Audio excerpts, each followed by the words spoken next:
മോഹിപ്പതെന്തെന്തുവാൻ, മോഹത്തിൽ കലരുന്ന ഞാൻ.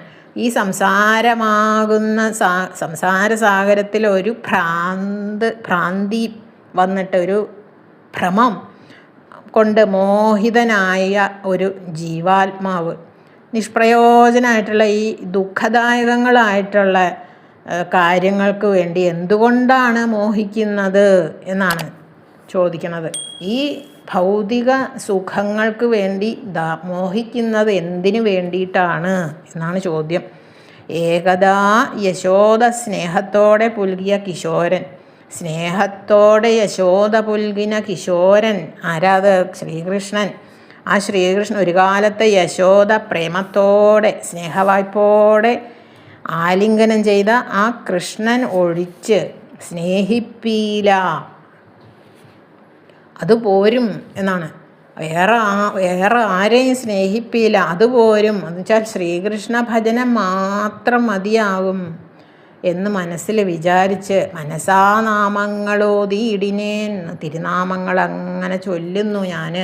ഈ ഭഗവാൻ മാത്രം മതി എനിക്ക്, ബാക്കിയുള്ള ഭൗതിക സുഖങ്ങളൊന്നും വേണ്ട, ഭഗവാൻ മാത്രം മതി എന്ന് മനസ്സിൽ കരുതി നാമങ്ങളങ്ങനെ ചൊല്ലുന്നു ഞാൻ എന്നാണ് പൂന്താനം പറയണത്.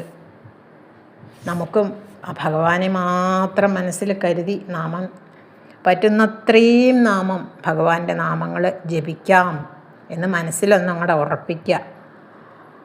അടുത്ത ശ്ലോകങ്ങൾ അടുത്ത ദിവസം നോക്കാം.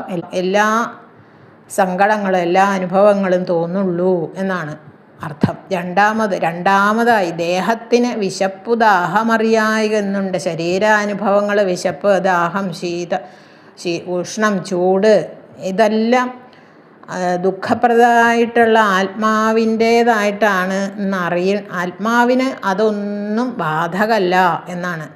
അതുപോലെ മൂന്നാമതും ദേഹത്തെ കഷിണിക്കലും വിഹതിയില്ലെന്നങ്ങ്. ശരീരത്തെ കഷിണിച്ചാലും എന്ന് പറഞ്ഞാൽ മുറിച്ചാലും ഛേദിച്ചാലും ആത്മാവിന് നാശമില്ല. അത് നമ്മൾ ഭഗവത്ഗീതയിൽ കേട്ടിട്ടുണ്ട്. നൈനം ഛിന്ദന്തി ശസ്ത്രാണി നൈനം ദഹതി പാവകഃ അല്ലേ?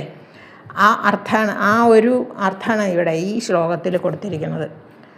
അപ്പോൾ ബ്രഹ്മസാക്ഷാത്കാര ഭാവം കൊണ്ട്, അത് നമ്മൾ 158 ശ്ലോകത്തിൽ ആദ്യം ചൊല്ലിയ ശ്ലോകത്തിൽ പറഞ്ഞിട്ടുണ്ട്. ബ്രഹ്മസാക്ഷാത്കാര ഭാവം കൊണ്ട് ദൃഢമായി വരുന്ന ആ ഒരു ദിവ്യമായിട്ടുള്ള ഒരു അനുഭൂതിയുണ്ട്.